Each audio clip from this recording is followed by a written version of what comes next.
Bueno, muy buenas tardes, jóvenes. Un gusto en esta segunda clase virtual, semana uno. Bueno, la clase pasada básicamente estábamos definiendo los conceptos básicos de estadística, que básicamente es hablar de una población, de una muestra, que uno quiere estimar un parámetro desconocido de una población. Entonces ahí empezamos a hablar de estimadores. Recuerden que estimador es una función o es una expresión que permite aproximar a un valor desconocido. Habíamos visto que para que un estimador sea bueno, ¿qué significa que un estimador sea bueno? Significa que si uno calcula la esperanza matemática del estimador, teta techo, teta gorrito, tiene que ser igual al parámetro desconocido teta.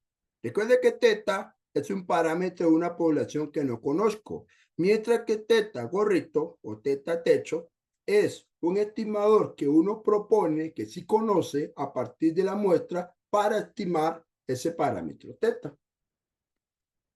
Además, bueno, esto es una definición, que por cierto, esta definición se usa mucho para resolver algunos ejercicios. De hecho, casi en todos los exámenes siempre va a venir un ejercicio donde tenga que usar esta definición.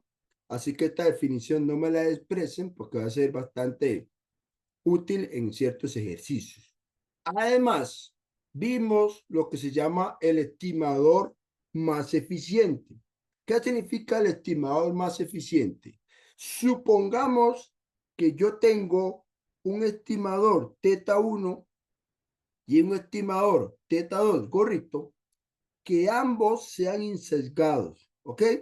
Si yo tengo dos estimadores que son insesgados, la pregunta es, ¿cuál de los dos es mejor? Si los dos se consideran buenos en el sentido insesgado. Bueno, hay un criterio de decisión que dice que si aquel que tenga menor variancia, usted calcule las variancias de los dos estimadores, aquel que tenga menor variancia va a ser mejor con respecto al otro. ¿Ok? Ese fue un poco lo que se discutió o se mencionó en la clase del miércoles. Y además, para, para que quede claro, vimos que es importante que se aprendan cómo calcular la esperanza y la variancia de algunas distribuciones importantes. La distribución normal, la binomial, la uniforme, la Poisson, la exponencial. Yo sé que esto se vio en prueba, pero posiblemente no tengan fresco esa información. Entonces, esa formulita se puede que ustedes la repasen y van a ver los ejercicios de exámenes y en la práctica que va a tener que usar algunas de ellas para poder analizar ejercicios de estimación insesgada. Bueno, eso es un poco a modo de repaso, no voy a repetir todo exactamente tal cual, pero sí lo ocupaba hacerlo rápidamente para resolver este ejercicio. Entonces, vamos a analizar el siguiente ejercicio. De hecho, es un ejercicio de un examen. No preciso en qué semestre salió, pero créanme que es un ejercicio clásico, un ejercicio que uno debería en algún momento eh, estudiarlo o por lo menos haber visto ese tipo de problema. Muy bien. Supongamos que ya tengo dos variables, una se llama X, otra se llama Y. Supongamos que la variable X es normal, mientras que la variable Y, voy a cambiar el hecho, voy a cambiar el color aquí, la variable Y es binomial. Ahora, recuerde que cuando estamos en la normal, el primer parámetro es la media mu y el segundo parámetro es la variancia o la desviación estándar al cuadrado. Y recuerda que en una binomial, el primer parámetro es n, que es como el tamaño del experimento, el número de experimento, y el segundo parámetro es una probabilidad p. Eso tiene que quedarle claro que esos son los parámetros de esa distribución. Además, me están definiendo dos estimadores, teta 1 y teta 2 gorrito, que va a estimar un parámetro desconocido teta. De tal forma que aquí me están dando como la estructura o la forma matemática en que está definido cada uno de estos dos estimadores, teta 1 y teta 2 techito. Pregunta A. Demuestre que cada uno de ellos dos es insesgado para el parámetro teta. Y pregunta B. ¿Cuál de estos dos es el mejor estimador para el parámetro teta? ¿Okay? Eso es una pregunta en realidad muy clásica que uno, como repito, deberían al menos una vez haber visto este tipo de situación. Ok, entonces,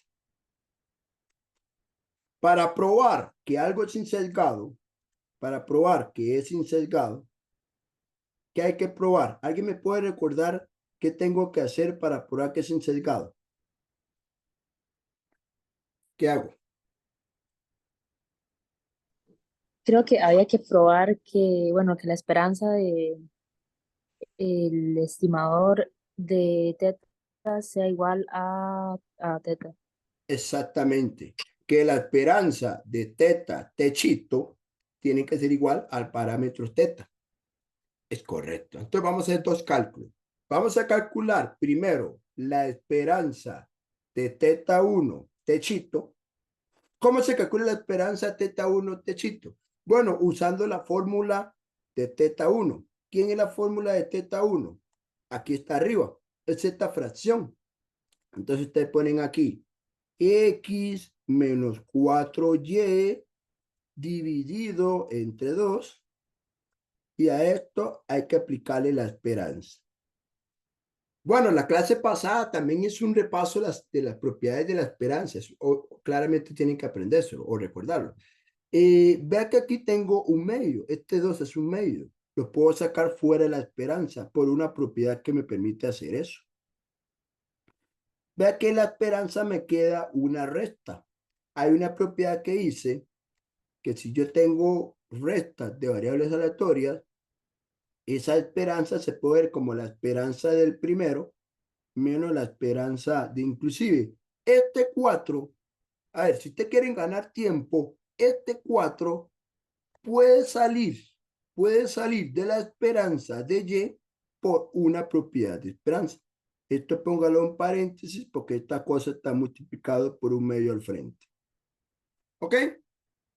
Y ahora bien, aquí viene la gran pregunta.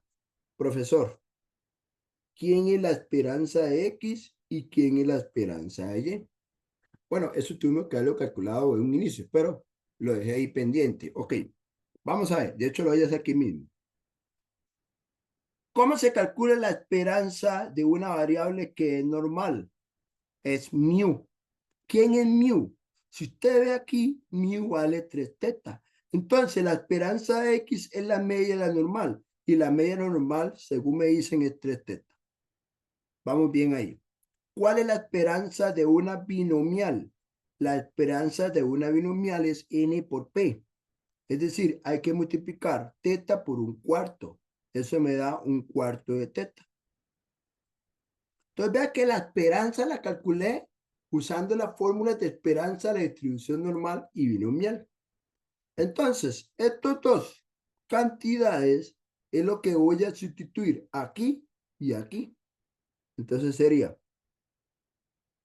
un medio por 3 teta, que es la esperanza X, menos 4 por un cuarto de teta. Que por cierto, 4 por un cuarto se cancela y da 1. O sea que aquí solo me queda teta. Entonces me queda 3 teta menos teta. 3 teta menos teta me da 2 veces teta. O sea, me da un medio por 2 teta.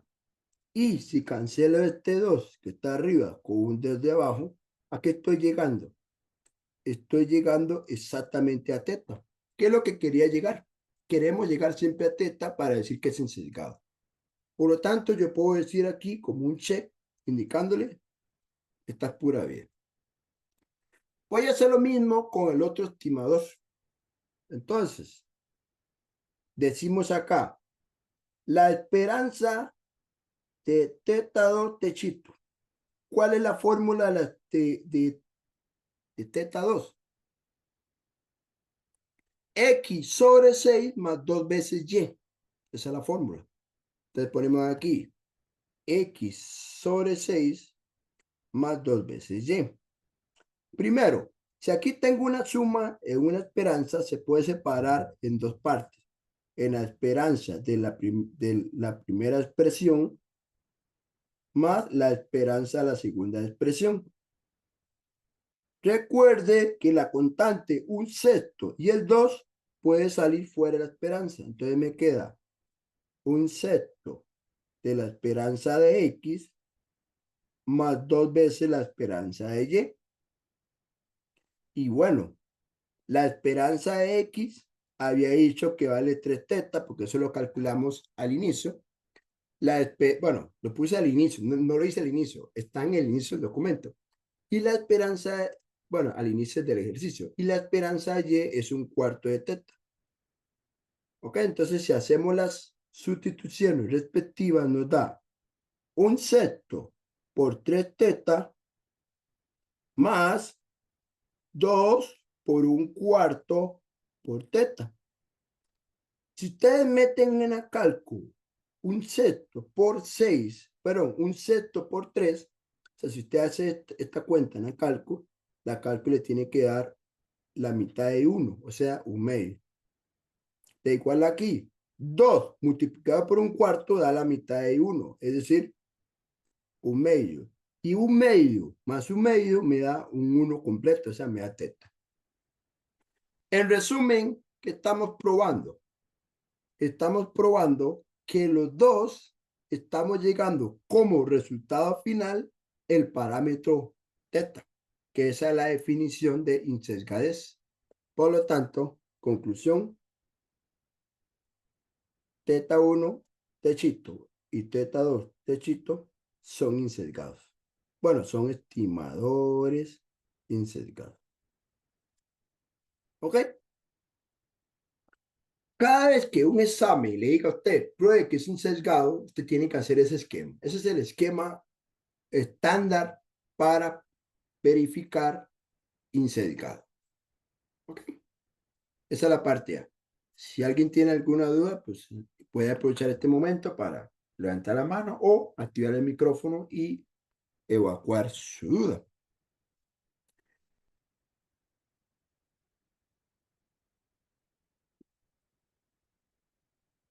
Y si no hay duda, entonces me van a permitir ir a la parte B. Ok. Una vez que ya verificamos que son insesgados, quiere decir que los dos son buenos, pero entre los dos buenos tiene que haber uno mejor que el otro. Para eso viene la pregunta B. La pregunta B es, bueno, decídame quién es el mejor. ¿Ok? Porque los dos son insesgados. Hago la aclaración de que si uno fuera sesgado, ya automáticamente el insesgado es mejor que un sesgado. Eso lo había mencionado. Pero aquí vamos a hacer lo siguiente. Básicamente lo que vamos a hacer es comparar sus varianzas. Entonces, ¿qué significa comparar sus varianzas? Es que vamos a calcular la variancia a cada una de los estimadores. Es decir, vamos a calcular primero la variancia de teta 1 techito y luego, más abajito, calculamos la variancia del segundo estimador. Entonces, en el caso del primero, es usar la fórmula del teta 1. ¿Quién es teta 1? Bueno, créame que mi memoria no es tan ágil. Aquí está, x menos 4y medios, ¿ok? Entonces, ponemos aquí x menos 4y medios. Entonces, básicamente hay que simplificarlo usando propiedades de variancia. Recuerde que el u medio que aparece aquí, se sale la varianza, sí, pero al cuadrado. ¿Por qué? Por una propiedad que se discutió en la clase pasada de las variancias, que las constantes salen al cuadrado, por la variancia de x menos 4y. Luego recuerde que la varianza de una recta se convierte en sumas de varianza. Después de ese resultado, sumas de varianza. Entonces aquí queda, bueno, esto da un cuarto. La variancia de el primero, que es X, más la variancia de 4Y.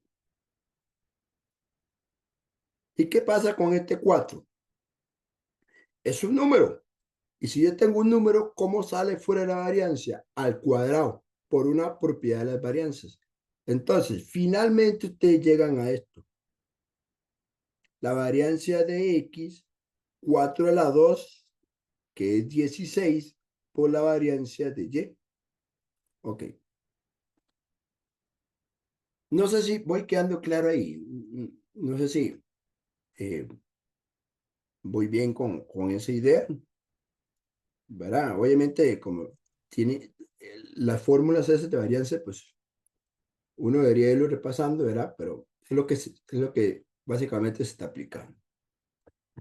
Ahora, te dice, bueno, profesor Ken, ¿quién es esta variancia y quién es esta variancia? Bueno, hay que calcularla porque no la tenemos determinada. Entonces, voy a irme al inicio del documento, bueno, al inicio del ejercicio. Recuerde que aquí yo calculé la media para cada una de ellas dos. Ahora necesito, ahora de hecho voy a tener que hacerlo. Perdón que lo haga aquí como afuera, pero bueno, ¿quién es la variancia de la variable X? Ok, la X es normal y según por la teoría probabilidad, la variancia corresponde a sigma al cuadrado. ¿Y quién es sigma al cuadrado? 25. Este 25, por cierto, voy a escribirlo bien porque si no parece que es un teta. Esto es un sigma. Esto es un sigma al cuadrado, es decir, 25. Y ahora, ¿cómo se calcula la variancia de la variable Y? Como es binomial, como es binomial, tienen que recordar que la varianza se calcula como N por P por Q. Recuerde que Q es el complemento de P. Entonces, ¿quién es N? Teta. ¿Quién es P? Un cuarto. Ojo, chicos, esto lo estoy sacando de acá, ¿verdad? ¿Y quién es Q? El complemento de un cuarto. El complemento de un cuarto es 3 cuartos.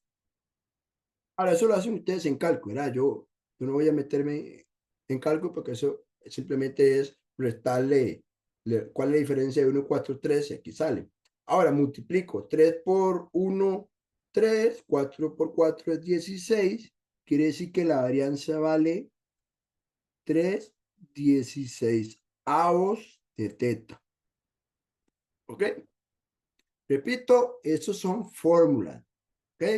Si usted se aprende estas fórmulas que están aquí arribita, esas son las que estoy usando aquí abajo.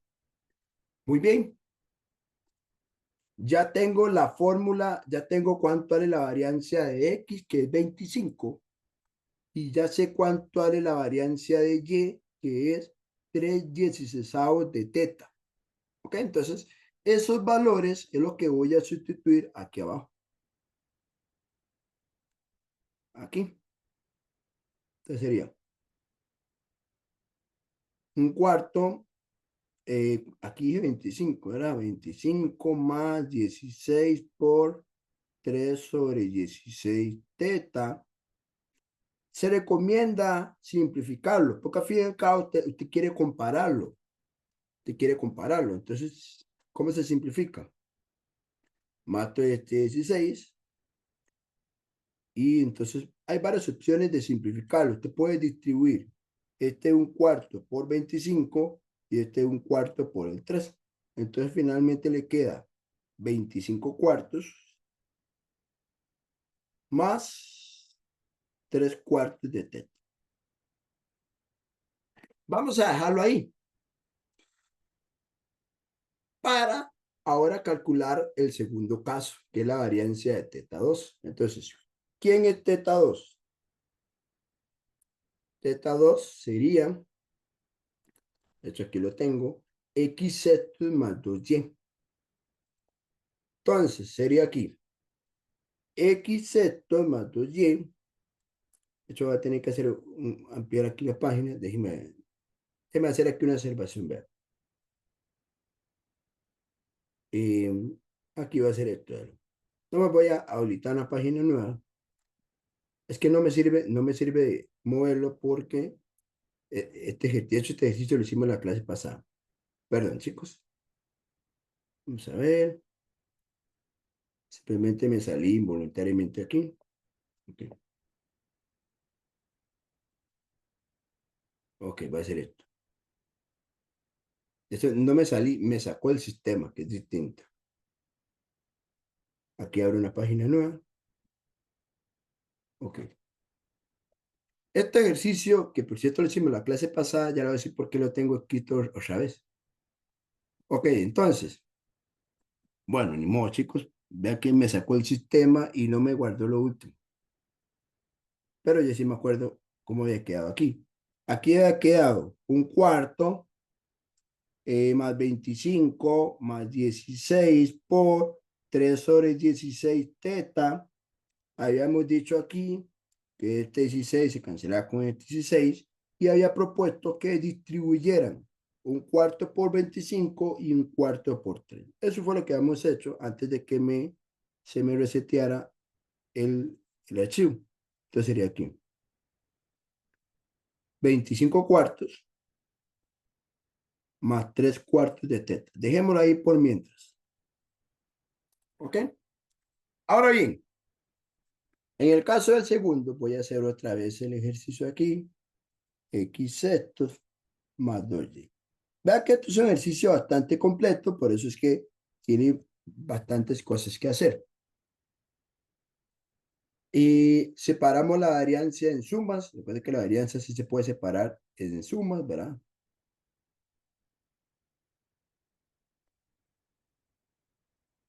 Recuerde que el un sexto sale, pero sale al cuadrado de la variancia de x. El 2 sale al cuadrado de la variancia de y. Y recuerden que arribita hayamos determinado cuánto vale esto y cuánto vale esto. Que si no estoy mal,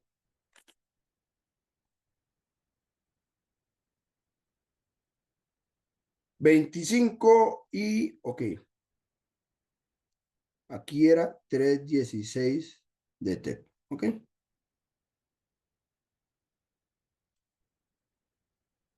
Entonces sería 1 sobre 36 por la variancia X, que es 25, más 4 por 3 sobre 16 de teta. Ahora usted puede decir, profe, y simplifico. Si se puede simplificar, aquí lo único que esto tiene,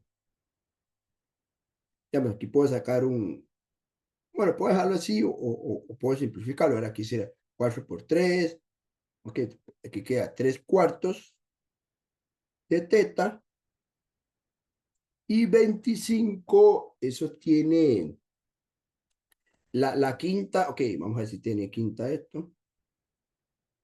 5 y esto sería 12, pero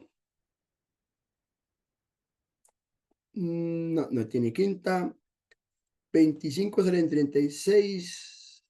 No, eso no se puede simplificar porque no tienen así. Ok, lo dejamos así. Muy bien. Ahora sí, el profe se tardó un montón calculando la esperanza, la varianza, ¿y ahora qué? Ahora ve lo que sigue. Vamos a comparar esta cantidad, véalo, van a comparar esta cantidad, que voy a llamarle 1, y la van a comparar con esta cantidad, que voy a llamarle 2. ¿Ok? Entonces lo voy a poner aquí, lo voy a poner aquí. Note que, lo voy a poner aquí porque si no la pantalla no me deja ver. Note que 1 es igual a esto. ¿Cuánto me había dado 1? 25 cuartos más 3 cuartos de teta. Y el 2 medio esto.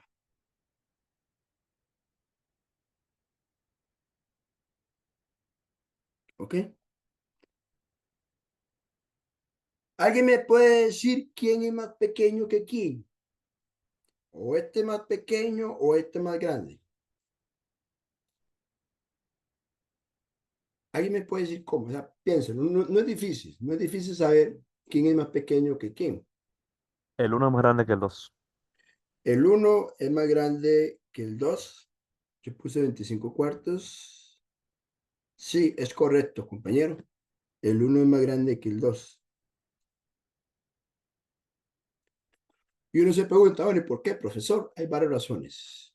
Una es porque, si usted se da cuenta, esta cantidad es la misma que esta cantidad. Echa la misma cantidad, es lo mismo. Si es lo mismo, entonces en realidad usted solo tiene que comparar esto. Usted nada más tiene que comparar cuánto vale este y cuánto vale este. Ahora, yo puro ojo sé que este número es mayor que uno porque si y la frase, esto es una fracción, si el número arriba es más grande que el de abajo, es mayor. Bueno, si lo quieren hacer en cálculo, yo es que la cálculo no la tengo aquí, pero si la quieren hacer en cálculo, vamos a ver, es que yo mi cálculo la tenía por ahí. Entonces, si alguien me puede hacer el favor, y si no, yo lo hago aquí en la calculadora. ¿Alguien me puede decir cuánto es 25 cuartos? Si tiene una calculadora de la par, y si no, va a tener que hacerlo aquí. Profe, es 6.25. Ok, 6.25. Y 25 sobre 36. Es 0.69 y 4 por ahí. Ok, gracias. Entonces, jóvenes, si usted sabe que este que está en color verde es igual a este que está en color verde, nada más tenéis que ver qué número es más grande. Y en efecto, 6.25 es más grande que 0.69. Por lo tanto, pues la conclusión es que el estimador teta 2 es el mejor. ¿Por qué es el mejor? Porque tiene menor variancia.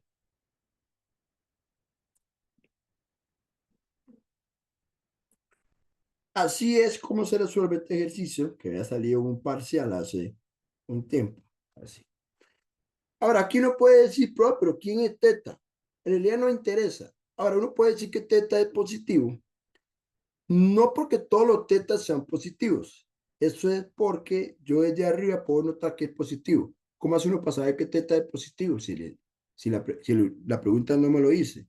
No me lo hice, pero sí me doy cuenta aquí. Recuerde que n es un número natural. Y si yo estoy diciendo que n es igual a teta, no queda más que teta sea un número positivo. Entonces, teta, aunque no lo conozco, sé que es un número positivo, lo cual quiere decir que esta comparación que estoy haciendo no tiene ningún problema de que si son negativos, ¿no? Son positivos. ¿Ok? Entonces, bajo este esquema se resuelve este ejercicio. Entonces, un poquito largo, sí, pero creo que prácticamente en este ejercicio se explica lo que usted tiene que saber hacer. Probar que algo es sesgado y saber calcular variancias de estimadores que siguen una cierta distribución conocida. ¿Ok? ¿Alguna duda hasta acá con este ejercicio?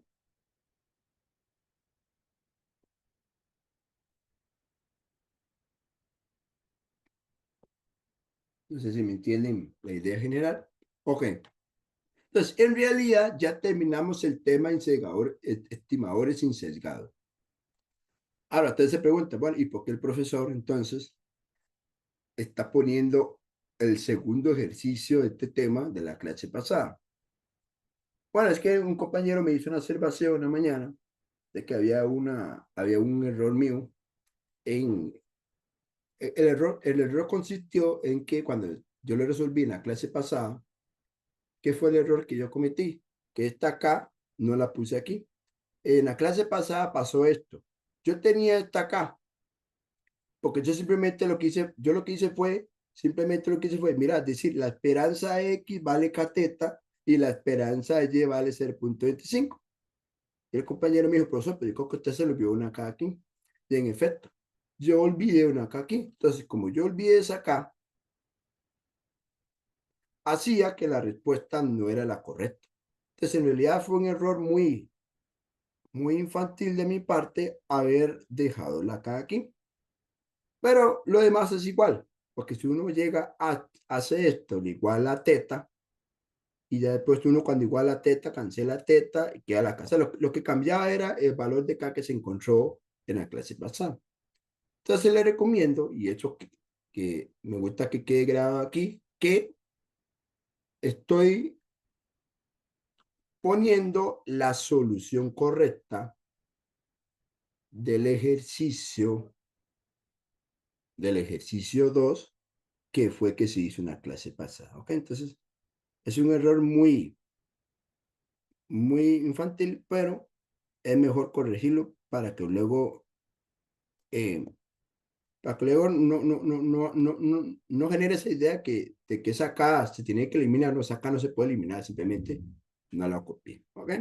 Entonces ahí queda la solución, no la voy a explicar desde cero, porque creo que la clase pasada se explicó bien la esencia, solo fue que una K que se omitió hizo que el resultado no era el correcto, ¿ok? Entonces queda el ejercicio ahí y paso de tema. ¿Alguien tiene alguna duda? Ahora sí, con el último ejercicio, el que acabamos de hacer. ¿Se le queda claro la idea general? ¿Ok? ¿Está todo bien? Muy bien. Ok. Voy a confiar en ustedes. Muy bien. Ahora vamos a entrar a lo que ver es estimación puntual.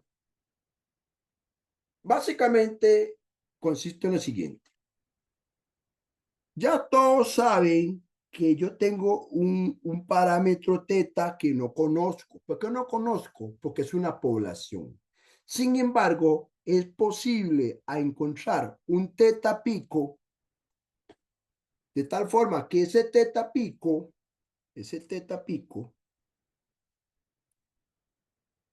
estime o aproxime el valor desconocido teta.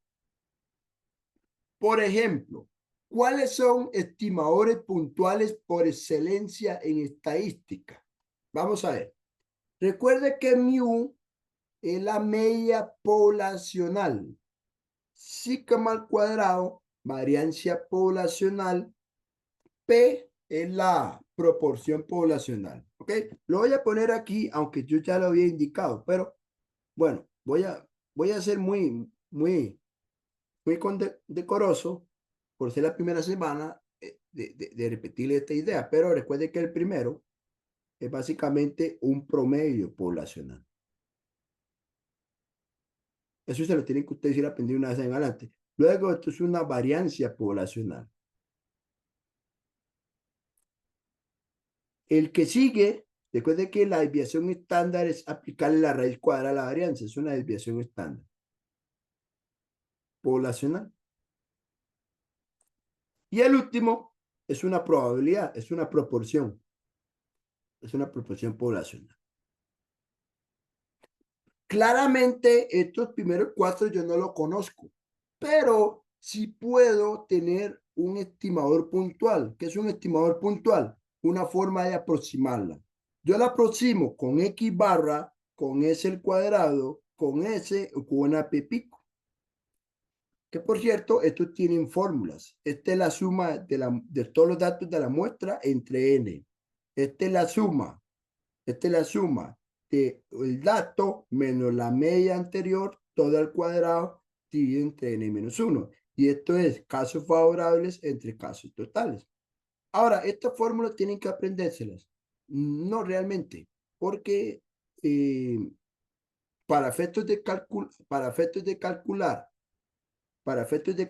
un X barra y un S cuadrado, lo hacemos con la calculadora. Bueno, al menos yo siempre lo he hecho con la calculadora, ya lo decía por qué. Y recuerde que X barra es un promedio. ¿Cuál es la diferencia? Que esto es un promedio de la muestra. Recuerde que la muestra usted sí la conoce. Y esto es una variancia. ¿Pero de qué? De la muestra. ¿Ok? Entonces tienen que hacer énfasis en que una cosa es un promedio muestral y otra cosa es un promedio poblacional. Entonces, ah, entonces, uno tiene que aprender a calcular promedios y variancias poblacionales. Entonces, este ejercicio es solamente un ejercicio de calentamiento, porque no es un ejercicio que salga en examen, es un ejercicio de calentamiento, pero usted tiene que aprender a hacer. O sea, aunque sea algo básico, tiene que aprender a hacer. Entonces, voy a explicar la idea de este ejercicio y es básicamente que ustedes sepan utilizar la calculadora para calcular un promedio, una variancia muestral. Entonces voy a abrir mi cálculo para que se vaya cargando aquí. La ventaja es que esto queda grabado, entonces pueden ver una y otra vez cómo el profesor calcula un promedio o una varianza. Bueno, ahí sale una imagencilla. Esto es un anuncio publicitario. Es que esto es una versión, es una calculadora que no estoy pagando. Entonces siempre sale un anuncio y qué mejor que salga un anuncio de inteligencia artificial. Entonces vamos a ver si... De hecho, tiene que salir un momento la forma de cerrarlo, pero vamos a ver si lo puedo cerrar aquí. Ok, vamos a ver. De hecho, hay una opción de cerrarlo, pero vamos a ver si lo puedo cerrar aquí. Listo, ahí lo cerré. Bueno, ahí está la calco, pero le damos el ejercicio para que sepan por qué quiero usar la calco. En estadística van a aparecer muchos problemas. Van a ver que son puros problemas. Esa estadística es resolver problemas en contextos casi, digamos, de la vida real. O casi, un poco artificial. Algunos artificiales, otros son de la vida real. Entonces dice así. Actualmente las personas, debido a sus ocupaciones, dedican poco tiempo a bañarse antes de ir al trabajo. Un profesional en estadística desea tomar una muestra aleatoria de 15 personas. Aquí es bueno que sepa identificar cosas claves. Me están diciendo que el tamaño de la muestra es de 15. Vamos a ver para qué me sirve esa información. Seguidamente se presenta el tiempo en minutos que tardan 15 personas. Entonces, básicamente, esta lista que está acá es el tiempo en minutos que tardan 15 personas en bañarse antes de irse al trabajo. ¿Okay? Alguien dura 10 minutos, 6, 8, 7, y ahí está la lista extensa. Pregunta A. Sea mu el tiempo promedio que tarda en bañarse una persona que labora. Elegí al azar de la ciudad M. Determine a partir de la muestra una estimación puntual del parámetro poblacional. Claro, ¿por qué mu es un promedio poblacional?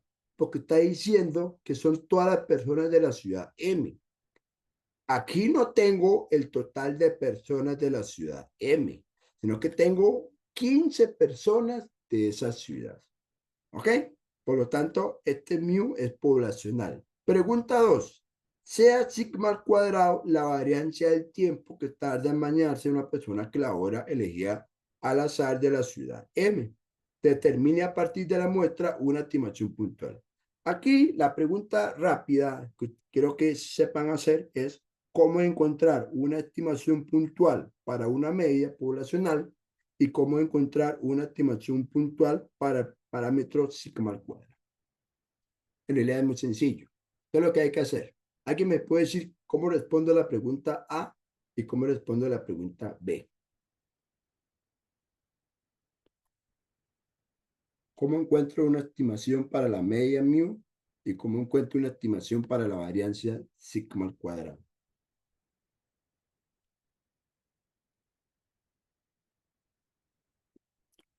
¿O no lo logran ver?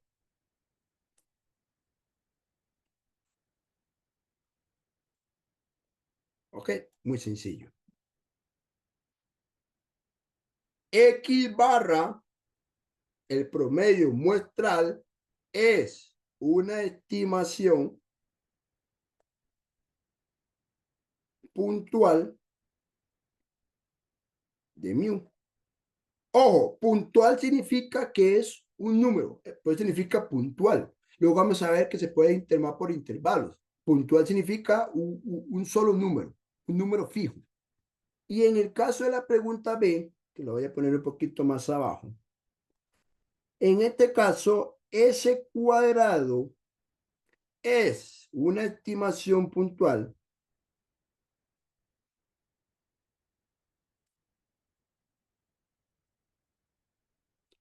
de sigma al cuadrado. Ahora bien, perfecto, profesor. Ya me dijiste que la respuesta es X barra y S cuadrado. ¿Quién es X barra? ¿Cómo se calcula? Ok, muy sencillo. Lo que vamos a hacer en la calculadora es ingresar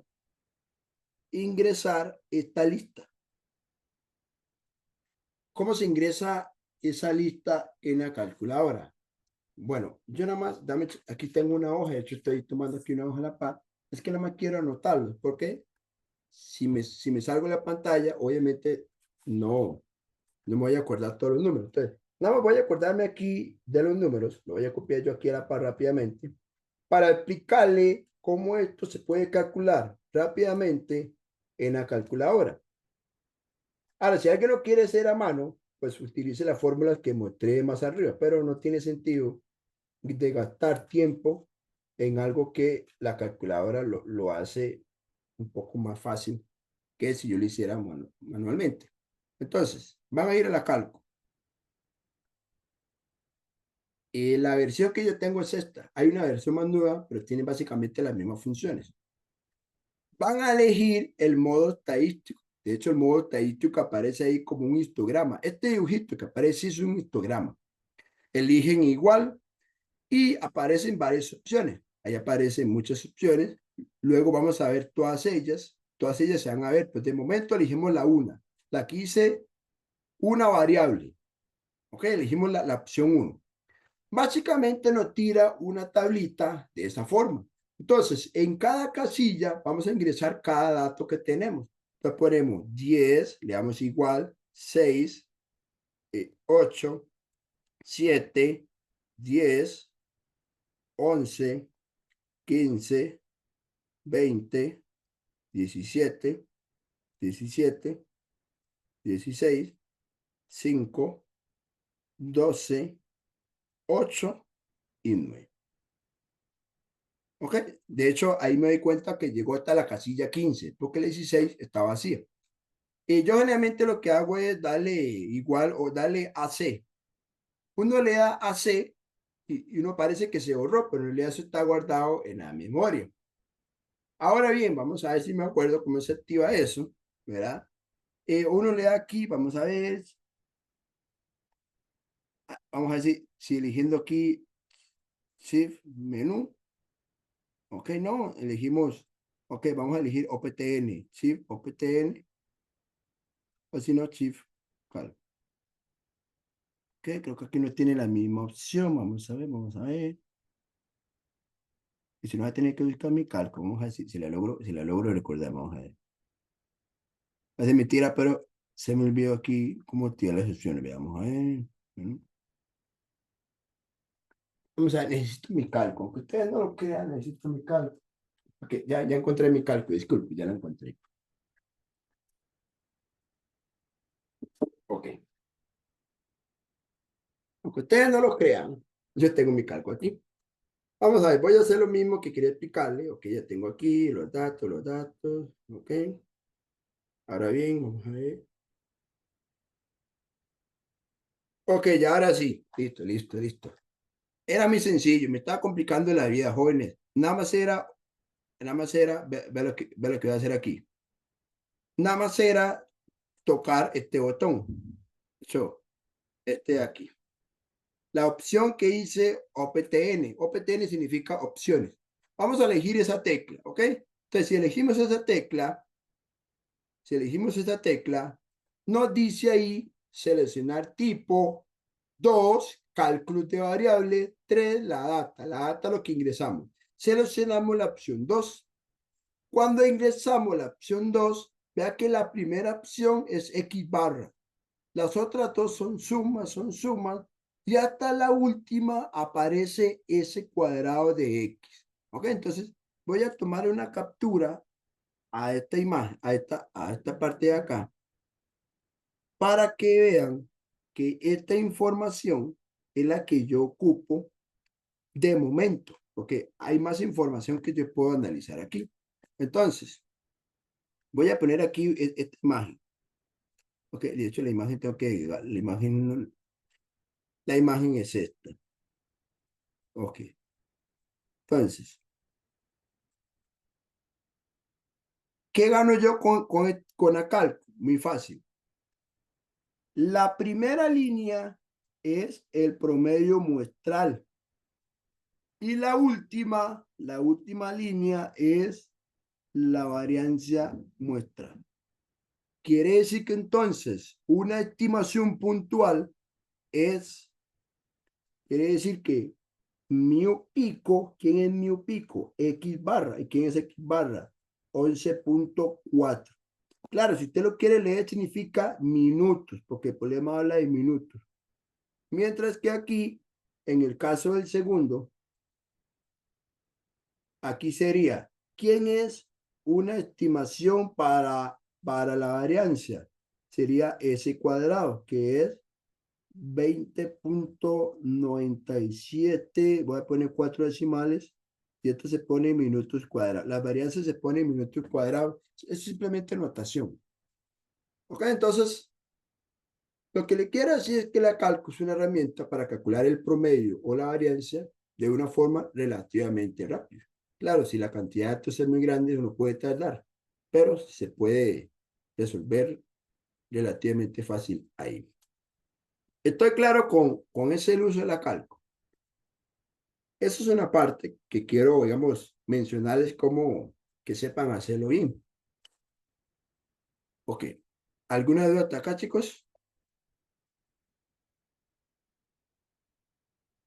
Eso es un ejemplo.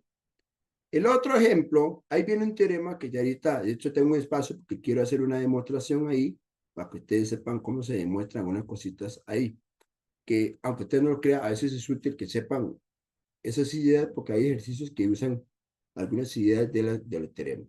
Ahora, viene este otro ejercicio, es el mismo, es casi el mismo, solo que entonces veamos el problema.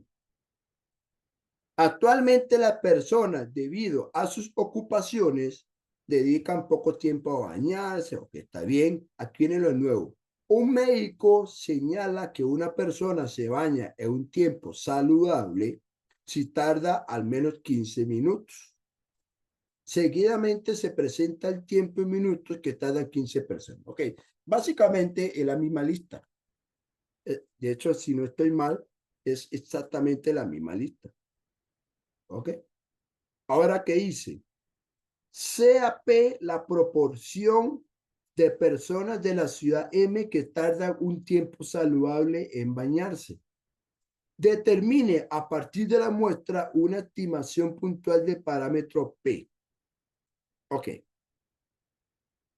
Primero, recuerde que P es una proporción. ¿Y qué es una proporción? Una probabilidad.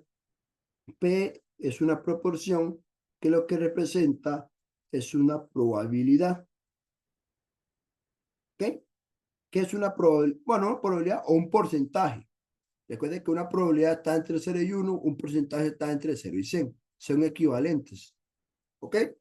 Entonces, ¿se acuerda quién es el estimador? ¿Quién es el estimador de P? P pico. ¿Cómo se calcula P pico? B entre N, donde N es el tamaño de la muestra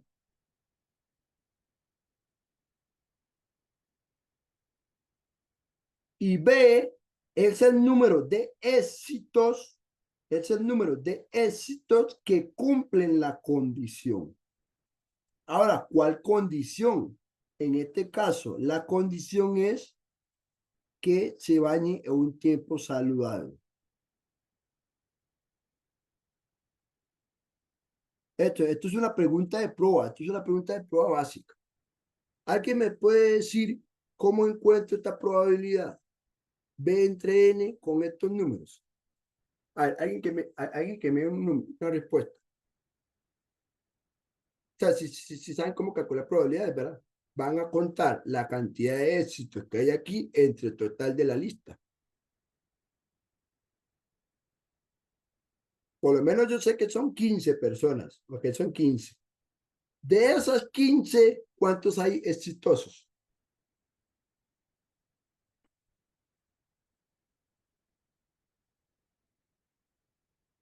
No tengan miedo, eso es una pregunta, digamos, hasta de sentido común. Digamos. Ok, Conté 5. serían 5. Vamos a ver, la compañera contó 5. Vamos a decir cierto. Resulta ser que para que tenga tiempo saludable, tiene que ser al menos 15 minutos. O sea, la condición saludable significa que dure de 15 minutos o más. Entonces, vamos a ver. 1, 2, 3, 4, 5. En efecto, hay 5 personas que sí cumplen ser exitosas en el problema. Por lo tanto, esta probabilidad es correcta. Que si la simplifica, vale 1/3. ¿Qué quiere decir? Quiere decir, estadísticamente hablando, que, ¿verdad? Estadísticamente hablando, quiere decir que P pico, la estimación es 1/3, que es aproximadamente 0,33. Si lo pasa a porcentajes, es un 33,33%. ¿Vale? Entonces, para calcular una proporción, usted lo que hace es número de exitosos entre el total de la muerte. Bueno, entonces, es algo muy sencillo, pero eso tienen que saberlo hacer, ¿verdad? Entonces, me gusta empezar de algo sencillo para que luego, cuando tenemos el problema más complejo, este cálculo no le sea muy difícil de hacerlo, porque es simplemente un conteo ahí de datos. ¿Ok? Bueno, esto es para el caso de la proporción. Ahora, por qué el P pico es un buen estimador para P? ¿Por qué el S cuadrado es un buen estimador para sigma al cuadrado? ¿Y por qué X barra es un buen estimador para mu? Bueno, hay un teorema que me lo garantiza, y es este teorema. Teorema. Dice lo siguiente. Hay un teorema que me garantiza que todo lo que estoy haciendo tiene sentido. Dice lo siguiente. Supongamos que yo tengo X, que es la población. De esa población, supongamos que la media población es mu y la varianza de la población sigma al cuadrado. Supongamos que yo elijo una muestra. Recuerde que la letra M representa una muestra aleatoria. Entonces, teorema. La esperanza de cada variable de la muestra tiene la misma media y la misma varianza. Es decir, que si la población es de media mu, cada valor, cada variable de la muestra tiene la misma media. Y si la población tiene variancia sigma al cuadrado, la variancia de cada elemento de la muestra tiene la misma variancia. Pero en realidad, lo más interesante es la parte 2 y la parte 6. ¿Qué dice la parte 2 y la parte 6? Vea qué bonito. La media muestral es insesgada. Ok. Y la variancia muestral es insesgada. ¿Qué quiere decir? Que la esperanza de X barra da mu. La esperanza de S cuadrado da sigma al cuadrado. ¿Qué quiere decir? Que X barra es un buen estimador para mu y que S cuadrado es un buen estimador para sigma al cuadrado. Por lo tanto, estos estimadores que están aquí realmente no son tan malos. Claro, para que sea mejor, uno debería tomar una muestra un poquito más grande. Pero en general, X barra y S cuadrado son buenos estimadores en estadística. Y hay un teorema que me lo confirma. Eso es por un lado. Y además, aquí abajo viene otro teorema. Esa es la demostración, que si queréis te lo explico. Y además, aquí viene otro teorema. El estadístico P techito es insesgado. ¿Qué quiere decir? Que la esperanza de P pico me da P. Por eso es que la P pico que yo calculé aquí no es tan mal estimador para la proporción P. ¿Ok? Muy bien. Voy a demostrarle por lo menos esta de acá. Voy a hacer la demostración de esta de acá, que esta es la que al menos es más frecuente que uno se lo tope en las cuestiones similares. ¿Cómo se demuestra que la esperanza X barra vale mu? Ok. Vamos a hacer aquí una justificación. No es una demostración así tan rigurosa, una justificación. Note que, ¿quién es X barra? Recuerde que X barra es la suma de todos los datos X y dividido entre el total de la muestra. Ese es X barra. Recuerde que cuando uno tiene una muestra, uno parte que tiene X1, X2 hasta Xn. Entonces, vamos a calcular aquí la esperanza de X bar.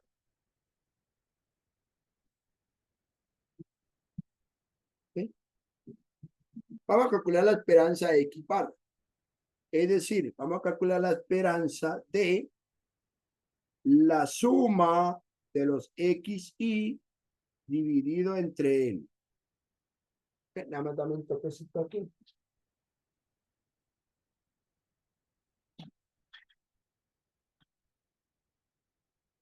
Ok, listo. Ojo, vea lo que estoy haciendo. Vea lo que estoy haciendo. Jóvenes, simplemente estoy sustituyendo la fórmula de X barra aquí adentro. Ahora, aquí tengo un 1 sobre n. Este 1 sobre n es una constante que sale fuera de la esperanza y me queda la suma de xy. ¿Y qué significa la suma xy? La suma xy significa la x1 más x2 hasta xn. ¿Ok? Y la suma de cada una de ellas se separa como la esperanza de cada una de ellas. Entonces queda 1 entre n por la esperanza de x1 más la esperanza de x2 más hasta la esperanza de xn. Aquí hay que poner un pochete aquí. Ahora bien, pregunta. Yo sé que la esperanza de la población es mu. Por lo tanto, la esperanza de cada una de ellas también tiene que ser mu. ¿Ok? Entonces, cada una de estas esperanzas vale mu. Entonces te llega a hacer esto. 1 entre n. Entonces sería mu más mu. ¿Cuántas veces aparece mu en esa suma? ¿Alguien me puede decir cuántas veces aparece mu en esa suma? Sería n veces. Sería n veces. Entonces sería n por mu. Y si yo cancelo esta n con esta n, al final llego a que esto vale mu. ¿Qué estoy demostrando? Estoy demostrando que la esperanza de X barra llega al parámetro mu, lo cual quiere decir que X barra es insedicado para mí. Entonces, en realidad es una demostración muy sencilla porque básicamente es aplicar puras propiedades de la esperanza. ¿Ok? Eso es una propiedad de la incertidumbre en caso para X bar. Hay otra que tal vez puede ser útil, que sepan ver cómo se demuestra, es la número 3. Ahora, la número 3 simplemente está calculando una variancia. Lo que pasa es que a veces le preguntan a uno por calcular varianzas, como el tema anterior. Entonces, si a usted le dijeran cómo prueban esto, es algo muy sencillo. Es simplemente hacer lo siguiente. En el caso de la variancia se demuestra así. Vamos a calcular la variancia de X barra. ¿Pero quién es X barra? X barra es la suma de todos los datos dividido entre n. Ahora bien, la constante 1 sobre n sale al cuadrado. Entonces, aquí tiene que salir al cuadrado. Está saliendo fuera de la variancia.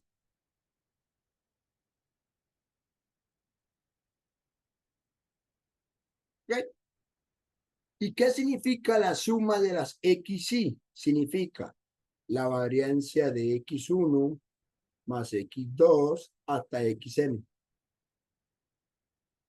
Pongo aquí corchetes, pongo aquí corchetes, 1 entre n cuadrado.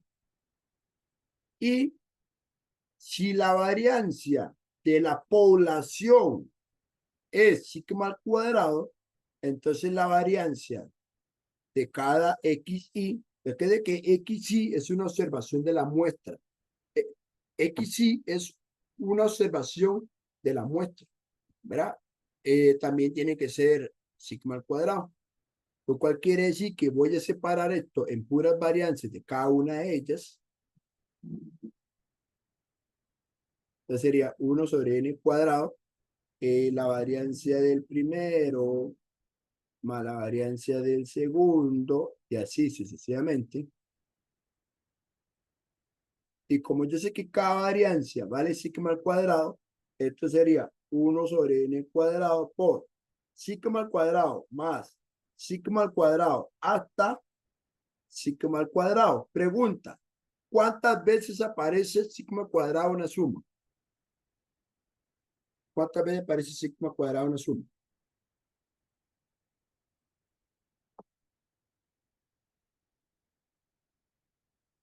Sería igual n. N veces sigma al cuadrado. Ok, en este caso, cancelo una n aquí con una n aquí y llegamos a sigma al cuadrado entre n. ¿Qué es lo que estoy haciendo? Básicamente lo que estoy haciendo es probando que esta fórmula es cierta. ¿A qué llegué? Llegué exactamente a esto. Llegué exactamente a esto. Entonces, son formulitas que uno la ve un poco extrañas, pero se pueden probar. Ahora, ya por ejemplo, la fórmula 5 ya es un poco más compleja de probar. Pues no le voy a mentir.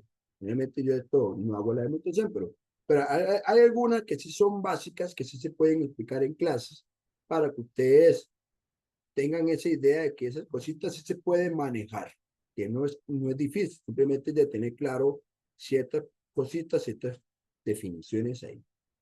¿Ok? Bueno, aquí venía eso mismo, solo que viene como muy comprimido, entonces prefiero explicarlo desde cero. Pero ahí viene la explicación de por qué la esperanza X barra me da mu y por qué la variancia de X barra me da sigma cuadrado entre N. ¿Ok? Esto también se puede demostrar. Lo que pasa es que para demostrar que esto es insesgado, hay que usar este argumento.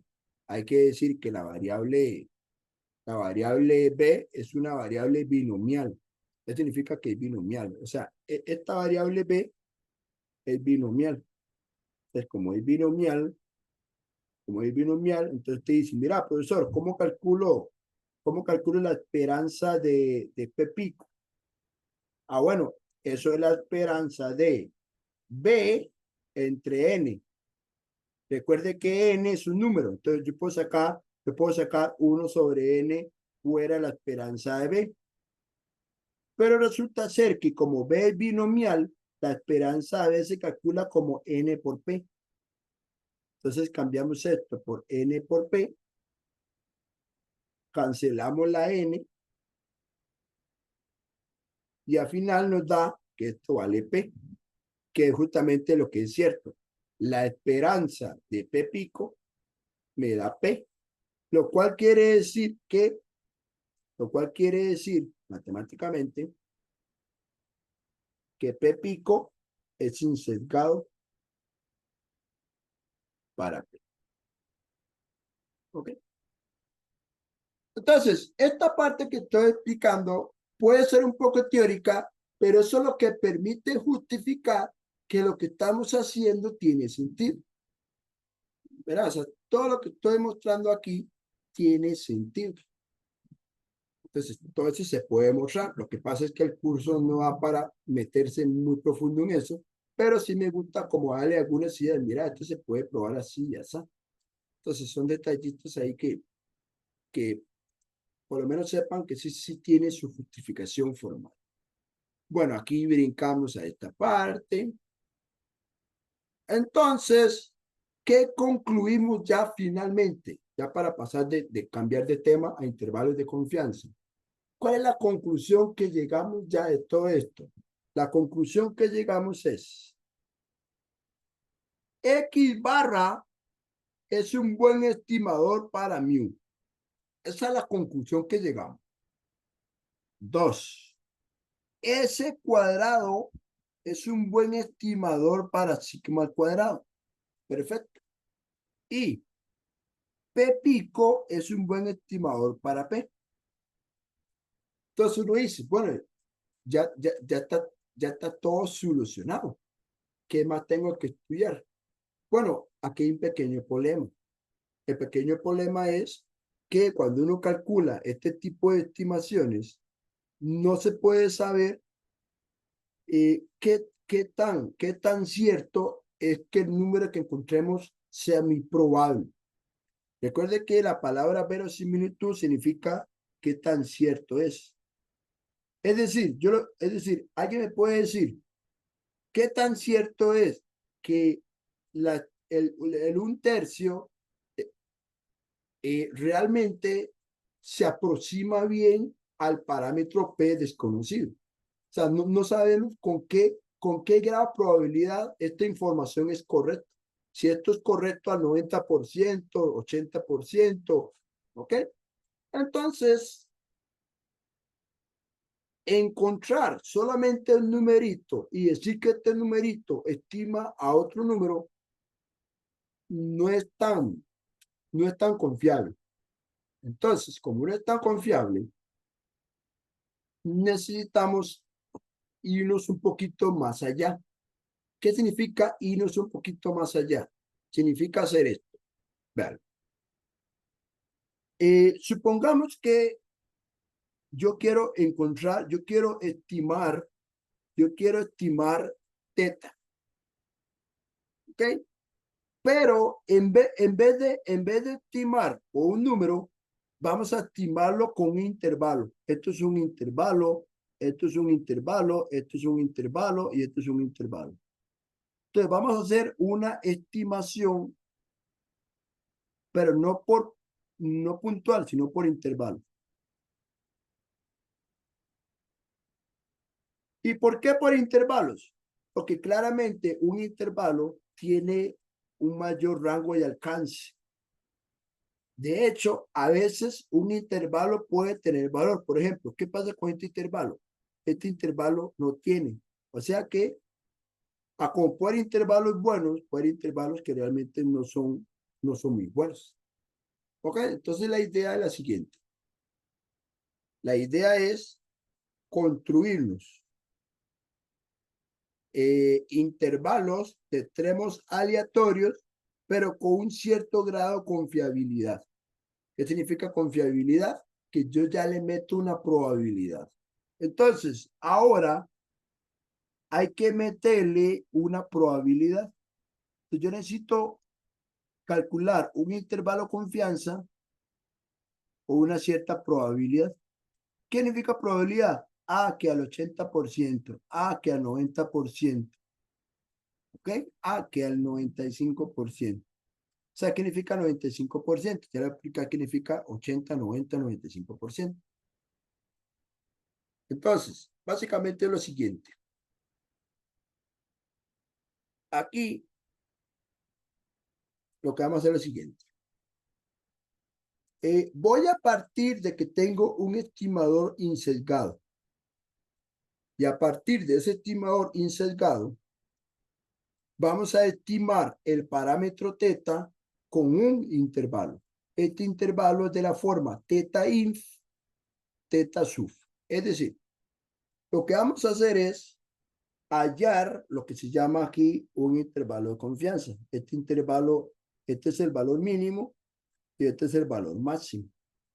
¿Ok? Lo que queremos es que el rango que va de aquí a aquí, todo lo que tenga aquí tenga una probabilidad, de hecho se le llama una confianza, pero vamos a decirle una probabilidad de 1 menos alfa. Y ahora uno se pregunta, ¿y cómo hace uno para asignarle una probabilidad a un intervalo? Bueno, es que en realidad uno lo que hace es, ¿se acuerda que los estimadores se pueden, digamos, cuando usted tiene la muestra, esa muestra al graficarla tiene un cierto comportamiento? Entonces, en realidad, cuando yo digo T que va a ser una probabilidad, es que en realidad esto puede tener aquí una cierta distribución. ¿Ok? Entonces, para yo poder encontrar estos intervalos, necesito asociarla a una función de probabilidad. Y una vez que ya tengo una función de probabilidad, entonces yo ya podría calcular esta área de aquí. Recuerden que en variable continua es un área bajo la curva. Entonces, yo lo que quiero es que un intervalo tenga 1 menos alfa de probabilidad y en el lado izquierdo es una cola izquierda y en el lado derecho es una cola derecha. ¿Qué quiere decir eso en matemáticas? Lo que quiere decir es esto. Que la probabilidad, ojo, ya aquí no me está metiendo con cuestiones de probabilidad. Vean lo que dice aquí.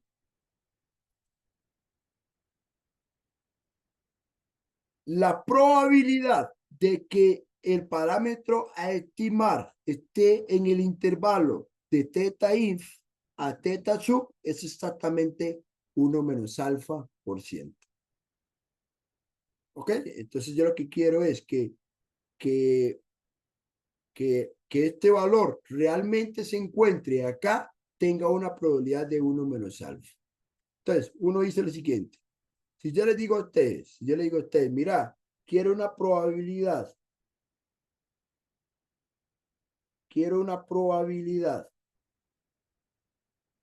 de el 90%. ¿Qué significa que sea 90%? Significa que 1 menos alfa es igual al 90%. De hecho, si 1 menos alfa es 90%, ¿cuánto vale alfa? Alfa vale un 10%. ¿Qué representa ese 10%? Ese 10% es el margen de error. Es decir, si esto vale 90%, ¿cuánto acepto equivocarme? Yo estoy aceptando equivocarme solo un 10%. De tal forma que yo solo me equivoque un 5% a la izquierda y un 5% a la derecha. ¿Ok? Entonces, cuando usted dice quiere una probabilidad de 90%, quiere decir que puedo fallar un 10%. ¿A qué me refiero que puedo fallar un 10%? Veamos este dibujo. Ok. ¿Sabe qué representa este dibujo? Le voy a explicar qué representa este dibujo. Este dibujo, supongamos que la línea que está aquí en el medio, es el valor que quiere estimar. ¿Ok? Y cada una de estas es un intervalo distinto. De hecho, estoy generando 100 intervalos. Ahí estamos generar 100 intervalos y C intervalos. Pues resulta ser que algunos intervalos no pasan por el número. Por ejemplo, este no pasa por el número. Este tampoco. Este tampoco. Este tampoco. ¿Qué está pasando? Lo que está pasando es esto. Ok. Aquí le voy a explicar qué significa que usted diga, usted tiene una confianza 96% de probabilidad. Significa que si usted genera 100 intervalos aleatorios, se espera que 96 de los 100 sí contengan al valor real. ¿Ok? ¿Verdad lo que estoy diciendo? Si yo genero 100 intervalos y tengo un 96% de confianza, lo que quiere decir es que en promedio, 96 de 100 contienen el valor. Ahora, uno puede decir, ¿y por qué no genera intervalos de confianza del 100%? Es que muchas veces, si uno genera un intervalo del 100%, ¿sabe lo que pasa? No sé si alguien tiene, ¿qué cree que pasa si uno genera un intervalo del 100%? Vamos, que este es el valor real. ¿Alguien me puede decir por qué no trabajamos intervalos de 100%? Esa es una buena pregunta. ¿Alguien me puede decir por qué? ¿Por qué no trabajamos intervalos de 100%? Es decir, todo el mundo se soluciona el asunto.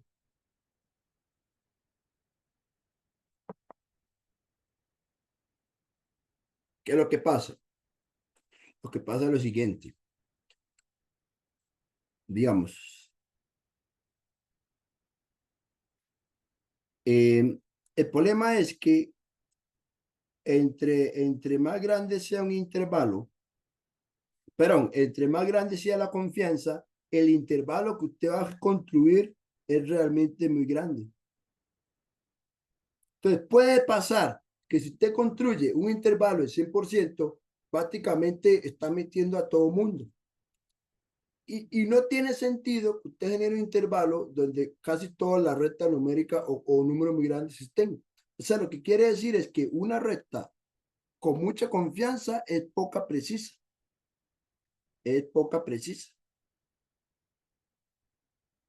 Es como que yo le dijera a usted, vea, un ejemplo de por qué un intervalo de confianza con un nivel muy alto es malísimo. Véalo acá, vamos a ver si logro explicarlo aquí, ya porque se puede volver un problema mayor. Ok, ok. Voy a darle un dato que hace poco leí. eh, no sé si había leído por ahí un artículo que la estatura promedio del hombre en Costa Rica, lo había leído, puede ser que sea varíe, por supuesto, no sé en qué año, pero la estatura promedio en Costa Rica, desconozco el año, era de 1,74 centímetros. Perdón que solo sepa, perdón, esto es del hombre. Perdón que sepa el hombre, pues oye, era un dato ahí que me interesaba conocer. Y entonces me di cuenta que la estatura promedio del hombre era 1,64 en Costa Rica, no preciso en qué año. ¿Ok? ¿Qué pasa si yo solicito un intervalo de confianza del 100%? ¿Sabe qué va a pasar? Ya, y posiblemente me tiran un intervalo así, que vaya desde los 0 centímetros hasta los, pongámosle, 3 puntos. Por cierto, aquí es 174, ¿verdad? 174. Entonces, si uno hace un intervalo de confianza del 100%, lo que hace es posiblemente le decirte, mira, está entre 0 y 300 centímetros. ¿Y eso es qué me dice? No me dice nada, porque en efecto, cualquier persona va a estar en ese rango. la probabilidad que alguien tenga una estatura de más de 3 metros es muy baja. Y si quiere ponemos un poquito más para que datos atípicos. Lo que quiere decir es que un intervalo, una confianza muy grande, en realidad no me sirve porque me está viendo demasiado el margen que al final no concluye nada. Yo prefiero un intervalo que me diga, mira, va, yo sé que este es el promedio. Yo prefiero que me diga, mira, Kendall, yo te propongo un intervalo de 168 a 180.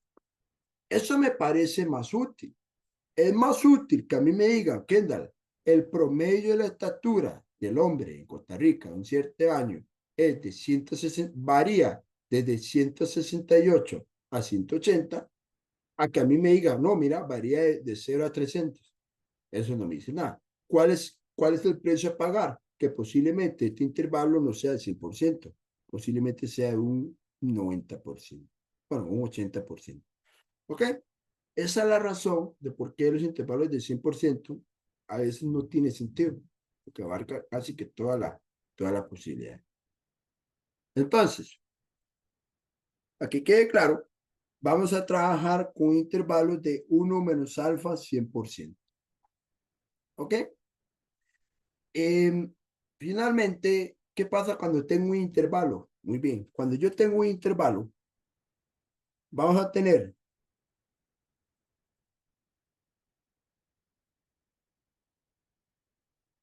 aquí el extremo inferior, el extremo superior, esto se llama el extremo superior,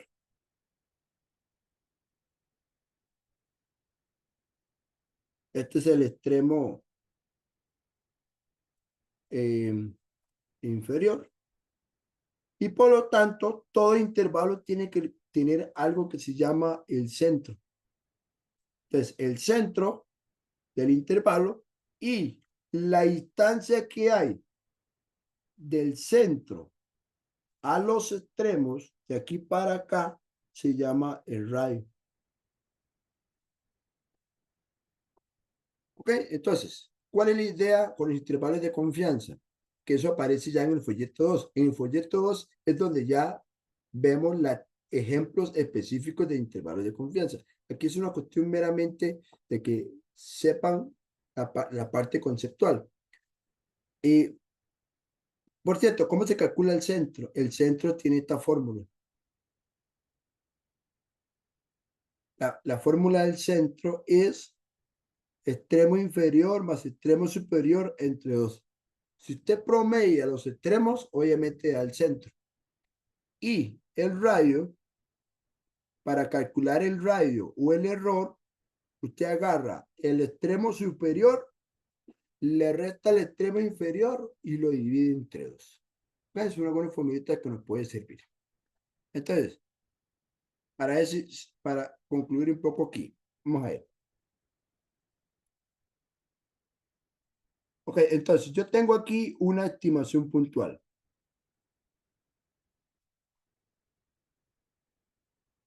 Ok, entonces yo sé que tengo X barra que estima mu, tengo sigma al cuadrado, S cuadrado, en este caso S cuadrado, estigma sigma al cuadrado, y P pico, estigma la P. ¿Qué significa? Que ahora quiero hacer intervalos de confianza, o sea, estimación por parámetros, por intervalo, perdón, significa esto. Vea lo que vamos a hacer.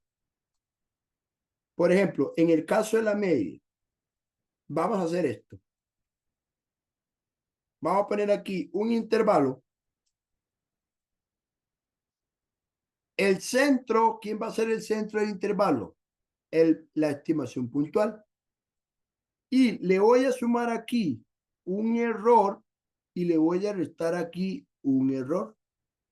Eso es lo que vamos a hacer. Entonces, en vez de quedarme solo con un numerito, voy a sumarle un error a la derecha y un error a la izquierda. Eso me daría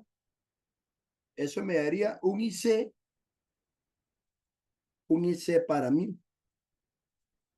Por ejemplo, ¿cómo sería para la proporción? Usted la proporción hace esto. Supongamos que el centro del intervalo es la P pico. Entonces yo lo que hago es una P pico, le sumo un error y una P pico le resto un error. Si yo construyo ese intervalo, entonces ya tendría un intervalo para P. En el caso de la varianza es un poco distinto, pero eso no lo explico aquí, porque ahí se hace un cociente de varianza. Pero la idea es, en vez de hacer esto, mejor tener esto. ¿Por qué? Porque esto nos da un grado de confianza, que de confianza está ligado a una cierta probabilidad. 1 menos alfa, 100% probabilidad de que el intervalo contenga al valor que quiere estimar. ¿Ok? Muy bien. No sé si lo ven un poco teórico esta parte, pero básicamente a mí me gusta siempre en semana 1 justificar algunos detalles teóricos de qué es lo que se va a trabajar. Ok. Muy bien. ¿Alguna duda acá, chicos? Todo eso que acabo de explicar termina el folleto 1. Entonces, ¿qué rescatamos del folleto 1? La parte de los estimadores insesgados. Es importante que practique muy bien la idea de los estimadores insesgados, porque eso es un tema o un tipo de ejercicio que es muy habitual en los parciales. ¿Okay? El otro tema tiene que ver con estimación puntual por máxima verosimilitud. Hay un tema, que de hecho lo puedo poner aquí en pantalla, que es básicamente folleto 2.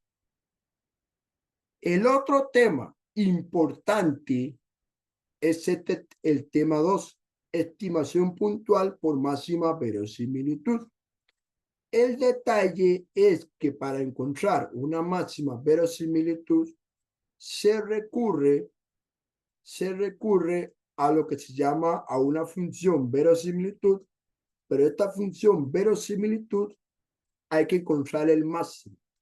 ¿Alguien se acuerda de cálculo diferencial integral? ¿Cómo se encuentra el máximo de una función? ¿Se acuerda cómo se encuentra el máximo de una función?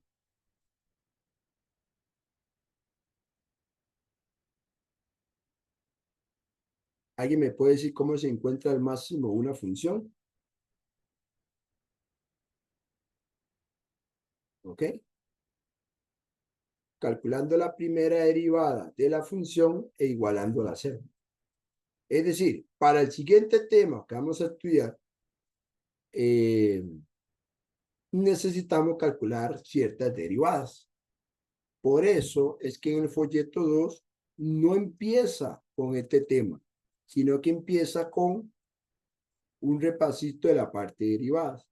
Entonces voy a tener que hacer un repasito de derivadas. Personalmente lo hago para que esa introducción al tema no sea tan brusco. Entonces, voy a cerrar la clase solo haciendo un repasito de derivadas. Y la próxima clase ya vamos a ver el tema ya con el conocimiento derivado. Entonces vamos a ver. Recuerde que supongamos que tengo funciones f y g y supongamos que yo tengo aquí una constante k y un número real a. Entonces vamos a ver. La derivada, voy a cambiar aquí de color. La derivada de una constante vale 0.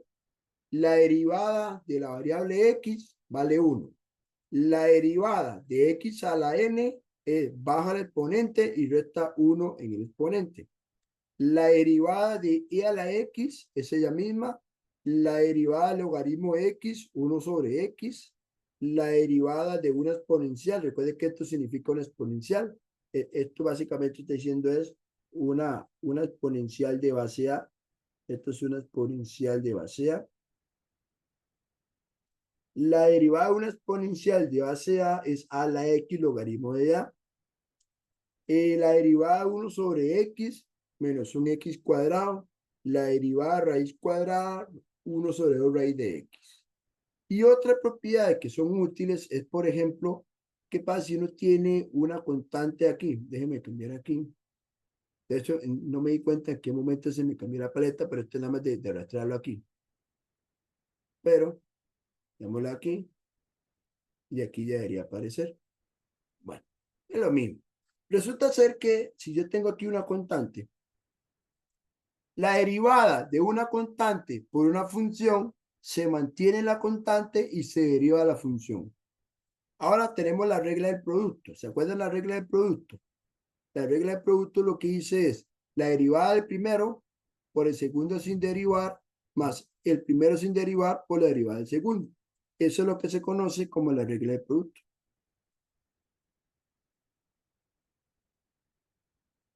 Y por supuesto la regla del cociente, si fuera necesario.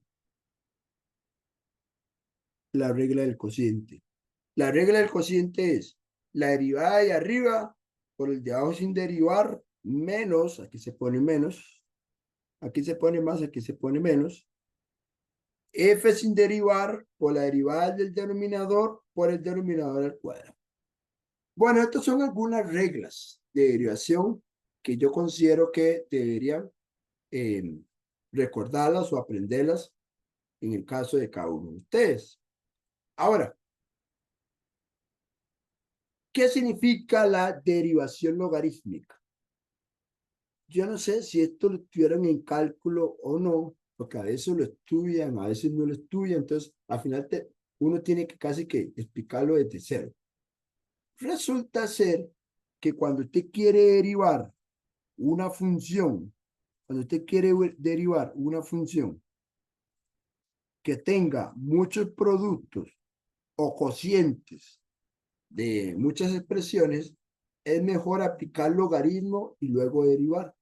¿A qué me refiero con eso? ¿Qué pasa si una función tiene aquí una expresión por otra expresión por otra expresión? Entonces, cuando usted tiene aquí bastantes productos, bastantes multiplicaciones, o tiene aquí un cociente, pero tiene cociente y tiene digamos, factores o multiplicando, ¿qué es lo que conviene hacer primero? Conviene aplicar primero logaritmo natural y una vez que aplique el logaritmo natural en primera instancia, en segunda instancia van a derivar. Es un procedimiento muy particular. Primero aplican logaritmo y luego derivan. Entonces, si ocupa aplicar logaritmo, necesito entonces que se repasen las propiedades de los logaritmos. Lo necesitamos. Entonces, vamos a ver. El logaritmo de un producto se convierte en la suma logaritmo. Logaritmo de P por Q, lo mismo que logaritmo de P más logaritmo de Q. Logaritmo de un cociente es lo mismo que la resta de logaritmos. Logaritmos del numerador menos logaritmos del denominador. Si yo tengo aquí una potencia dentro del argumento logaritmo, esta potencia pasa al frente al multiplicar. Entonces uno lo que hace es que esta potencia que está aquí pasa al frente a multiplicar al logaritmo. ¿Ok? De hecho, lo mismo pasaría si yo tengo una función. ¿Qué pasa si en el exponente lo que tengo es una función? No importa. Ese exponente que está elevando la P lo puedo pasar al frente a multiplicar. ¿Ok? Logaritmo de una exponencial, como son inversas, recuerde que la función logaritmo y la función exponencial son inversas. ¿Y qué pasa cuando son inversas? Ok, cuando son inversas y yo aplico una composición de funciones inversas, ¿qué pasa? por inyectividad solo me queda la P de X. Y aquí por inyectividad solo me queda la P de X. Uno dice que se cancela, pero no es que se cancela. Es una propiedad de la inyectividad. ¿Ok? Y en el caso que aparezca una raíz cuadrada que muy poco sale, recuerde que las raíces cuadradas, perdón, ¿cuáles raíces cuadradas? Raíces enésimas se pueden ver como 1 entre n, y este 1 entre n pasa al frente a multiplicar para que quede aquí 1 entre n. ¿Ok? Entonces, yo simplemente estoy recordando las propiedades. Ustedes las van a tener ahí y yo lo que quiero explicarles es para qué se usan esas propiedades de los logaritmos para el tema de derivación logarítmica. Entonces, vamos a ver. Vamos a ver. Voy a explicarlo aquí con un ejemplo. Voy a explicar el método. Supongamos que usted tiene aquí una función y esta función tiene aquí una expresión por otra expresión por otra expresión. Trabajemos con 3. De hecho, se puede trabajar hasta 4. Generalmente, los ejercicios vienen hasta 4 factores. Entonces, yo quiero calcular la primera derivada. Entonces, yo quiero calcular la primera derivada. Pero antes de calcularla, lo que hago es aplicar logaritmo. Entonces, aplico logaritmo en el lado izquierdo y aplico logaritmo en el lado derecho. Entonces, voy a aplicarle logaritmo a todo esto.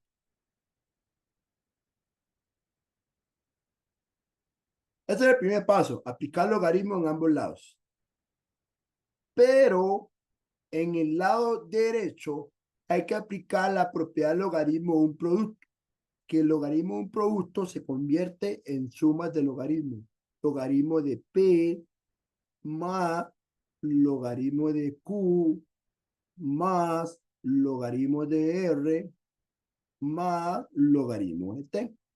Y una vez que yo aplico logaritmo, ahora viene la parte de derivar.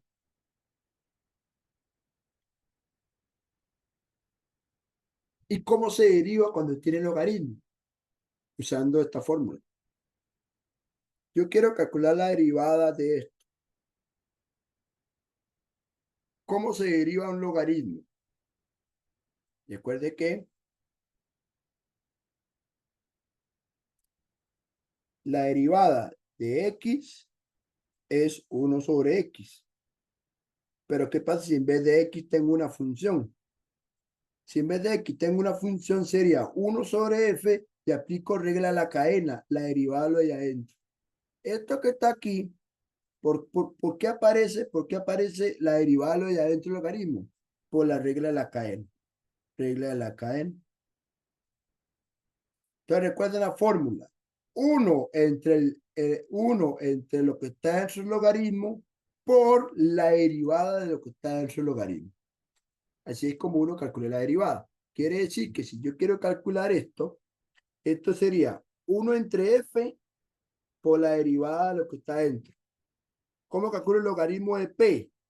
1 entre p y habría que derivar lo de adentro de p.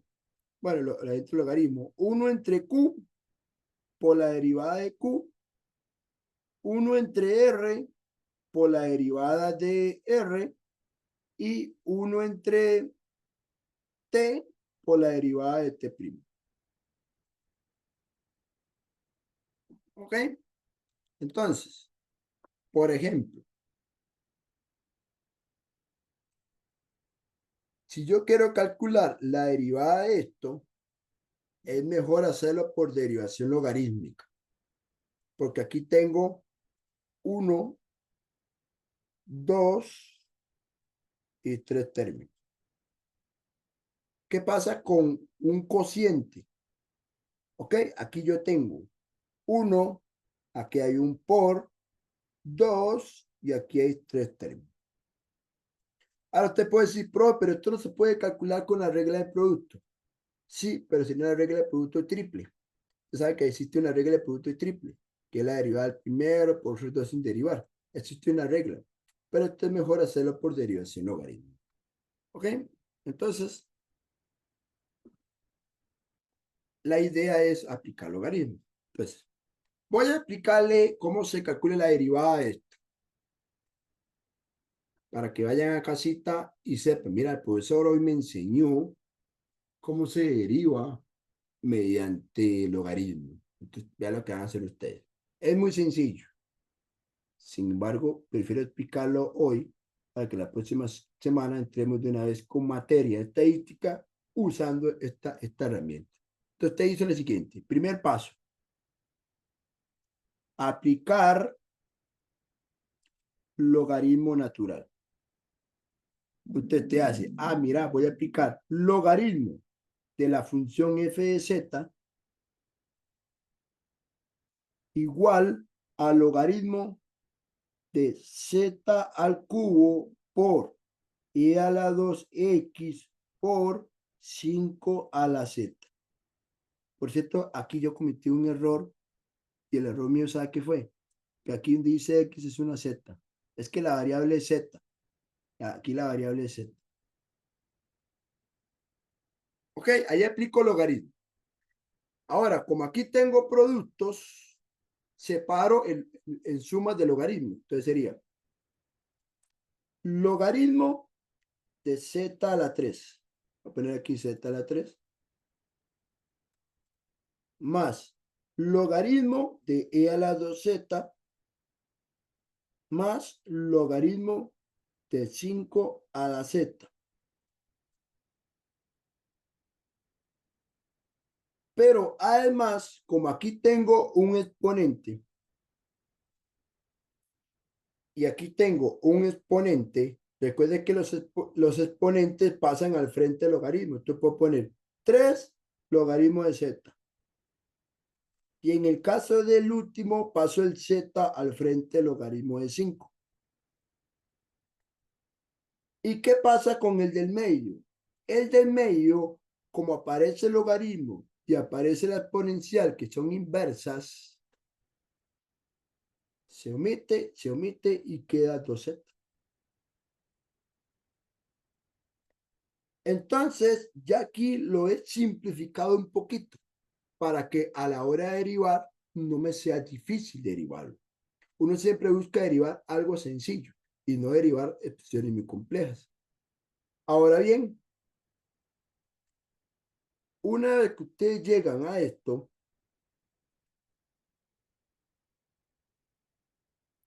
lo que les toca hacer es ahora derivar. Derivar. Entonces vamos a ver. ¿Cuánto es la derivada del logaritmo f de z? Sería 1 entre f de z por f' de z. La derivada 3 por logaritmo. Recuerde que el 3 se mantiene. ¿Cuánto es la derivada del logaritmo de z? Recuerde que z es variable. 1 sobre z. Más 2 se mantiene porque está multiplicado. ¿Cuánto es la derivada de z? Recuerde que z es variable. Para que quede claro, z es una variable. La derivada de z es 2. Más, ¿cuánto es la derivada de z? 1 multiplicado por logaritmo, da esto. Listo, ya lo derivé. Eso es lo que tienen que hacer. En estadística, lo que le va a interesar a usted es solo este pedacito. Este pedacito, lo que hacen ustedes en estadística es, ¿qué es lo que van a hacer ustedes en estadística? En estadística, o sea, en este curso, lo que van a hacer ustedes es agarrar eso y lo van a igualar a cero. ¿Por qué lo van a igualar a cero? Porque cuando ustedes lo igualan a cero, están encontrando el punto crítico. ¿Y qué es un punto crítico? Un punto crítico es o un máximo o un mínimo. Eso se está en estadística. Si estuvieran en cálculo, ustedes tienen que agarrar esto que está aquí y pasarlo a multiplicar a los lados, multiplicar. Pero como estamos en estadística, lo voy a dejar así. ¿Ok? Entonces, no me interesa que despeje. O sea, te puede decir, profe, pero no hay que dejar f' despejado. Pues sí, nada más es agarrar esto que está acá y lo pasa a multiplicar a todo lo que está aquí a la izquierda, a la derecha.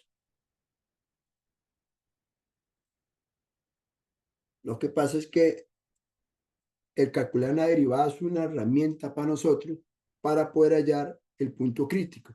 ¿Y por qué ocupamos el punto crítico? Porque ocupamos lo que se llama la estimación de máxima verosimilitud. Y la estimación de máxima verosimilitud solo se puede calcular si usted halla el punto crítico. ¿Y el punto crítico cómo se calcula? Derivando e igualando a cero. ¿Ok? Esa es la idea. Derivar e igualar a cero y encontrar la estimación de máxima verosimilitud. Por eso es que le estoy explicando todo este rollo, porque lo vamos a usar propiamente en estimaciones de máxima verosimilitud. Eso, si estamos hablando de productos.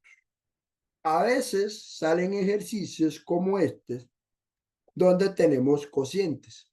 La idea del cociente es muy similar, porque la idea del cociente, lo que hace uno es lo mismo, solo que cuando tiene un cociente se separa como recta logaritmo. Tú te puede decir, mira, vamos a aplicar logaritmo natural. Ok, vamos a ver. Entonces te dice, logaritmo de f de x es igual a logaritmo de todo esto que está aquí.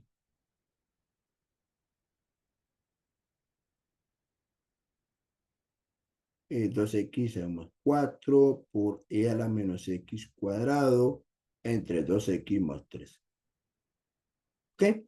Hay una propiedad que dice que si yo tengo una división, eso se puede ver como una recta logaritmo. Entonces sería logaritmo de la parte de arriba, el numerador,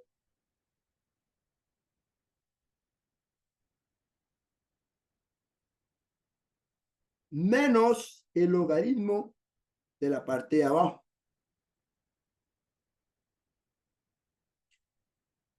Ahora bien, como aquí tengo un producto, se aplica la propiedad que convierte en sumas. Logaritmo de 2x más 1 a la 4 más logaritmo de e a la menos x cuadrado menos logaritmo de 2x más 3. ¿Y ahora qué hacemos? Agarramos este 4 y agarramos este x más 3 y lo pasamos al frente del logaritmo, al frente del logaritmo. Y en el caso del segundo término, como son inversas, se cancela esto, entonces me queda así. Le queda 4 logaritmo de 2x más 1 menos x a la 2 menos x más 3 más logaritmo de 3. ¿Ok? Y ya lo último, para explicarles, para terminar la clase, es que ustedes van a derivar. ¿Y cómo se deriva esto? ¿Ok? Voy a explicarle esto ya para que puedan terminar, porque en realidad lo que me interesa es, aplico el logaritmo, derive, eso es lo que me interesa. Ya igualarlo a cero, ya eso es muy fácil porque eso es despejar a una variable. Pero entonces usted dice, vamos a derivar. ¿Cómo se deriva al lado izquierdo? Sería 1 entre f de x por la derivada de f. El 4 aquí se mantiene. ¿Y cuánto es la derivada del logaritmo de 2x más 1? Sería 1 entre 2x más 1. Y por regla de la cadena, la derivada de adentro es 2. Aquí es 2 y aquí es 0. O sea, aplicando regla de la cadena, la derivada de adentro es 2. La derivada de x cuadrado bajo el 2 y lo resto 1 al exponente. La derivada de x más 3, esto da 1 multiplicado por esto, da esto. Y una vez que ustedes llegan a esto, ustedes van a agarrar esto y entonces en estadística, ustedes esto lo igualan a 0. En estadística, acá, esto es igual a 0. Se iguala a 0 para hallar el estimador máximo verosímil. ¿Ok? Entonces voy a terminar la clase con esto, porque en realidad, de hecho, yo quería terminar hasta acá, porque yo lo que quiero es que hoy ustedes se lleven la tarea o sepan que necesitamos calcular unas cuantas derivadas la próxima clase. Entonces, para que no sientan tan pesado, de mira, no sabía que la próxima clase vamos a tener que derivar. No, sí, vamos a tener que calcular algunas derivadas para poder aplicar el método de estimación de máxima verosimilitud. Ok, entonces, les dejo pendiente para los que tal vez no están muy frescos en esta idea de derivación, que por lo menos se vayan leyendo ahí derivadas y eso, porque téngalo por un hecho que en una pregunta del examen o un quiz van a tener que hacer este procedimiento, solo que aplicado a un tema de estadística. ¿Bien? Bueno, no sé si alguien tiene alguna duda con este repasito o esta idea de derivar mediante transformaciones de logaritmos.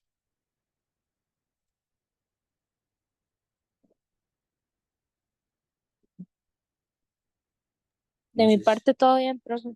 Ok, perfecto. Entonces, nos vemos la próxima semana y tengan en cuenta que vamos a trabajar un poquito con derivación.